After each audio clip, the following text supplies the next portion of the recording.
138억 년 전 빅뱅으로 시작된 우리 우주의 역사. 그렇다면 우주의 끝은 어떻게 끝나게 될까요? 현재 많은 천문학자들은 우주 팽창이 계속 빨라지는 가속 팽창이 벌어지고 있다고 추정합니다. 시간이 흘러가면서 우주 팽창을 가속시키는 이 암흑에너지의 위력은 더 거세지는 것처럼 보이죠. 결국 우리 우주는 암흑에너지로 가득 찬 이 거센 팽창을 버티지 못하고 원자 단위로 산산이 찢어지는 굉장히 슬픈 최후를 맞이할 것 같습니다. 이런 우주의 최후를 빅립이라고 부르죠. 빅립은 아주 오랫동안 우리 우주의 최후로 예상되어 왔습니다. 그런데 최근 우리 우주의 전혀 다른 결말의 가능성을 보여주는 아주 흥미로운 발견이 있었는데요. 여전히 암흑에너지로 인해서 우주 팽창의 가속은 꾸준히 벌어지고 있는 것으로 보이지만 그 위력이 생각만큼 강하지 않을지도 모르겠습니다. 그동안 암흑에너지는 우주 전체 에너지의 약 70% 이상을 차지하고 있을 거라 생각했죠. 그런데 최근에 새로운 관측에 따르면 그 비중은 65%로 조금 줄었습니다. 작은 차이 같지만 사실 그렇지 않습니다. 겨우 5%의 차이지만 그로 인해서 우주의 결말은 완전 달라질 수 있죠. 어쩌면 이번 새로운 발견에 따르면 우리 우주의 끝은 빅립이 아닐지도 모릅니다. 우주먼지의 현자타임즈, 최근 새롭게 발표된 우리 우주의 또 다른 결말의 가능성에 대한 이야기를 소개합니다. 빅뱅 직후 초기 우주 때부터 지금까지 우주가 어떻게 진화했는지를 연구하는 우주론 분야에서 초신성은 아주 중요한 타깃입니다. 초신성은 별 혼자만의 폭발이죠. 하지만 별 수천억 개가 모이는 은하 전체 맘먹을 만큼 아주 밝은 빛을 남깁니다. 그래서 아주 먼 거리에서 떨어져 있어도 그 모습을 놓치지 않고 볼 수 있죠. 초신성은 별이 폭발하는 방식에 따라서 크게 두 가지로 분류할 수 있습니다. 우선 무거운 별이 혼자 핵융합 과정을 모두 멈추고 중력 붕괴하면서 폭발하는 방식의 초신성이 있죠. 흔히 무거운 별이 진화를 멈추고 죽는다라고 이야기할 때 바로 이러한 방식의 초신성입니다. 한편 별이 혼자가 아니라 둘이 함께 짝을 이루고 있다면 좀 더 독특한 방식의 폭발도 가능합니다. 쌍성을 구성하는 두 별 중 좀 더 질량이 무거웠던 별이 빠르게 진화를 마치고 백색외성이 됩니다. 그런데 아직 곁엔 진화가 한창 진행 중인 동반성이 남아있죠. 서서히 거성으로 부풀은 이 동반성의 물질이 백색외성의 강한 중력에 끌려 백색외성 쪽으로 끌려갈 수 있습니다. 이미 진화를 다 마치고 죽어가고 있던 백색외성은 다시 추가로 유입된 질량으로 인해서 서서히 질량이 증가하게 되죠. 하지만 이미 붕괴해버린 불안정한 상태였습니다.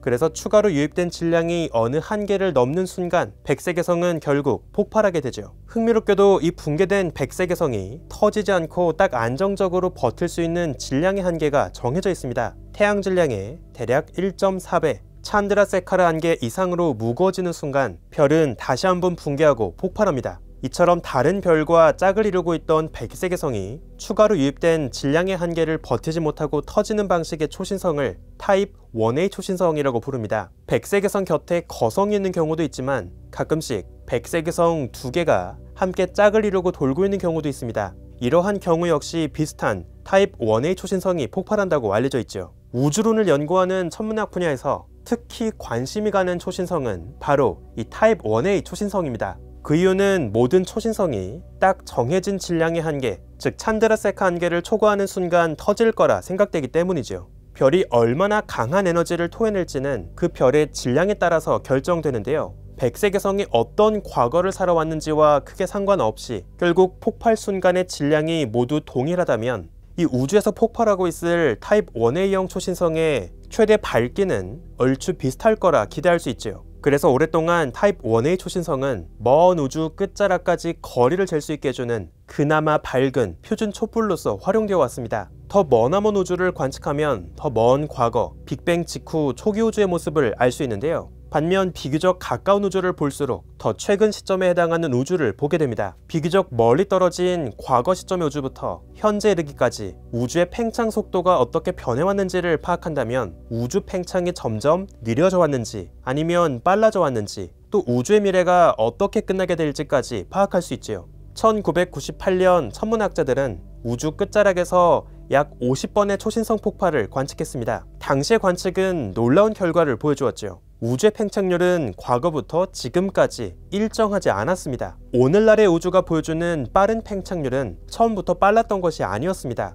과거에는 우주 팽창이 훨씬 느렸지만 대략 70억 년 전부터 서서히 빨라지기 시작했고 그 결과 지금의 빠른 팽창률에 이르게 된 것이죠. 즉 우주의 팽창은 점점 빨라지는 가속 팽창을 하고 있던 겁니다. 이건 굉장히 충격적인 결과였습니다. 얼핏 생각하면 오히려 우주의 팽창은 더 더뎌져야 할 것 같습니다. 우주를 가득 채우고 있는 수많은 별과 은하끼리의 중력이 서로를 잡아당기고 있을 테니까요. 그런데 우주는 반대로 더 거세게 팽창하고 있습니다. 커지면 커질수록 더 빠르게 덩치를 키우고 있죠. 이건 마치 중력에 대항하는 또 다른 미지 에너지가 우리 우주를 가득 채우고 있는 것처럼 느껴집니다. 물론 그 정체가 뭔진 알지 못하죠. 결국 천문학자들은 이 정체를 알 수 없는 미지 에너지에게 암흑 에너지라는 그럴듯한 이름을 붙여주었습니다. 하지만 이후 이 미봉책은 노벨 물리학상까지 수상하게 되면서 현대 우주론의 한 틀을 차지하게 되었죠. 하지만 초신성을 활용한 이 초기 우주론 연구에서 굉장히 세심한 분석이 필요합니다. 우선 초신성은 천문현상치곤 굉장히 급격하게 벌어지는 현상이죠. 또 정확하게 언제 어디에서 초신성이 터질지는 예측할 수 없습니다. 그래서 항상 천문학자들은 초신성 폭발이 새로 목격되고 나면 뒤늦게 부랴부랴 망원경에 고개를 돌리며 이 초신성 폭발의 잔상만을 관측할 뿐이지요. 즉 미리 터지기 전부터 기다리고 있다가 최대로 밝아졌다가 다시 어두워지는 이 초신성의 밝기 변화 전 과정을 목격하는 건 굉장히 어려운 일입니다. 대부분 이미 최대 밝기를 찍고 나서 서서히 어두워져 갈 무렵의 변화만 볼 뿐이죠. 그리고 그렇게 파악한 초신성의 밝기 변화 패턴을 가지고 거꾸로 최대 밝기를 유추합니다. 이처럼 초신성은 그 최대 밝기를 역추적하는 과정에서 아주 세심한 표준화 작업을 필요로 하고 있죠. 그만큼 오차도 많습니다. 이 우주 가속 팽창의 첫 번째 근거가 되었던 발견은 약 10년간 겨우 초신성 50개를 관측한 결과였습니다. 사실 통계적으로 봤을 때 그 차이가 굉장히 애매하죠. 결국 더 많은 수의 초신성을 관측하고 통계적으로 더 좋은 데이터를 분석해서 이 결과를 검증할 필요가 있습니다. 이를 위해서 천문학자들은 암흑에너지만을 탐사하기 위한 새로운 관측을 시작했습니다. 칠레 세로톨로 천문대에 위치한 블랑코 망원경에 고성능 카메라를 설치했지요. 그리고 우주 전역에서 폭발하는 은하 속의 초신성의 모습을 담았습니다. 지난 5년간 진행된 암흑에너지 서베이, 다크에너지 서베이가 진행되었죠. 전체 관측 기간 동안 총 19,000번이 넘는 섬광이 포착되었습니다. 물론 이 모든 섬광이 다 초신성은 아니죠. 그 중에서 진짜 초신성의 섬광을 걸러내야 합니다. 아마 하나하나 다 눈으로 분석했다면 정말 긴 시간이 걸렸겠죠. 대신 이번 연구에선 머신러닝을 통해 기존의 방식보다 100배나 더 빠른 속도로 진짜 초신성의 빛을 골라냈습니다. 최종적으로 대략 1600개의 초신성이 확인되었습니다. 앞선 1998년에 관측해선 겨우 50개의 초신성만 활용한 결과였죠. 그것에 비하면 차원이 다른 수준의 데이터라 할 수 있습니다.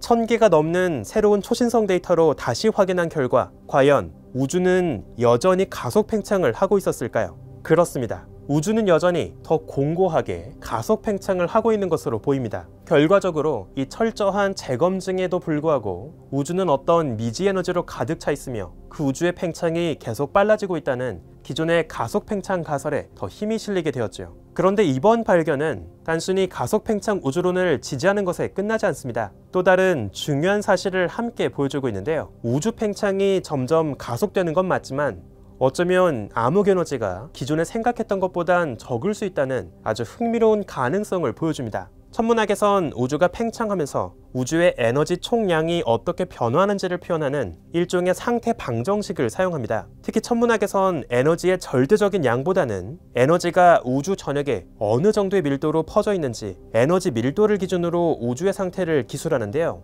이 방정식에서 A는 우주의 스케일이 기존에 비해 얼마나 더 확장되었는지를 보여주는 우주의 스케일 척도입니다. A의 지수에 들어가 있는 W 값이 얼마인지에 따라서 에너지의 밀도가 우주 팽창과 함께 변화하는 양상이 크게 달라지죠. 예를 들어볼까요? 암흑물질과 같은 일반 물질의 경우 W는 0입니다. 따라서 물질의 밀도는 우주가 팽창하는 동안 우주 스케일의 세제곱의 반비례해서 줄어들지요. 즉 단순히 부피가 넓어진 만큼 물질의 밀도가 옅어진다는 뜻입니다.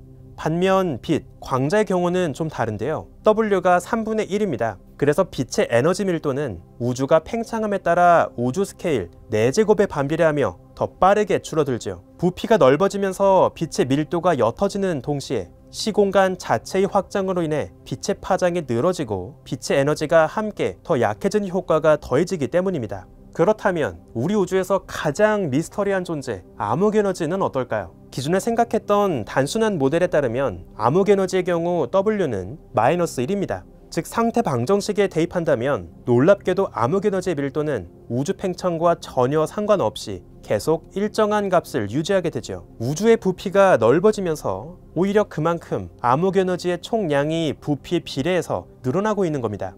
이처럼 W가 -1이라면 우주의 스케일은 시간이 지나면서 지수함수적으로 걷잡을 수 없이 계속 빠르게 늘어나게 되죠. 오늘날 우리가 이야기하고 있는 가장 간단한 가속 팽창 우주 모델이 여기에 해당합니다. 그런데 이번 암흑에너지 서베이 탐사를 통해 새롭게 구한 W의 값은 놀랍게도 -1이 아니었습니다. -1보다 살짝 큰 -0.8 정도가 나왔죠. 더 쉽게 말하자면 암흑에너지의 비중이 원래 예상했던 것에 비해 조금 적어졌다는 것을 의미합니다. 기존의 간단한 모델에서 암흑에너지는 우주 전체 에너지의 70%를 차지한다고 생각했습니다. 그런데 이번에 새로 추정된 결과를 보면 암흑에너지는 우주 전체 에너지에서 65% 정도만을 차지하죠. 즉 암흑에너지의 효과가 기존 모델에 비해서 찔끔 줄어든 겁니다. 사소해 보이는 차이지만 이건 굉장히 중요합니다. 우주의 결말 자체를 완전 바꿔버리기 때문이죠. 기존의 W가 -1일 때 우주의 스케일이 시간이 흐르면서 계속 지수함적으로 빠르게 성장하는 모델이라면 암흑에너지는 끊임없이 계속 증가만 해야 합니다. 그리고 결국 우주는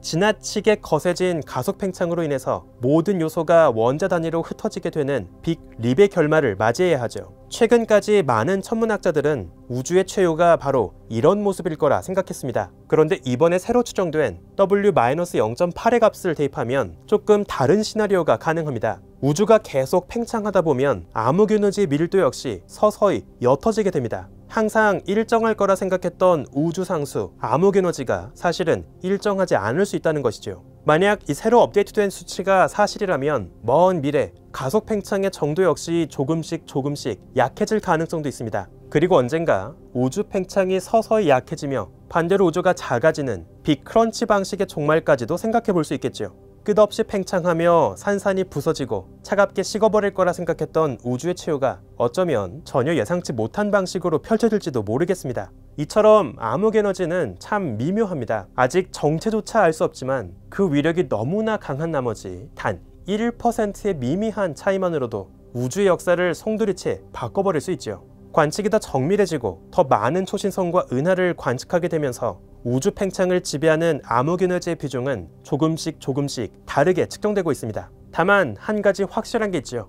아직까진 여전히 새로운 관측에서도 암흑에너지의 존재 자체는 부정되지 못한 채 굳건하게 우리 우주의 진화를 나름대로 잘 설명하고 있다는 겁니다. 우주먼지의 현자타임즈, 오늘은 여기서 마칩니다. 구독과 좋아요도 부탁드릴게요. 우주먼지 여러분 감사합니다. 안녕.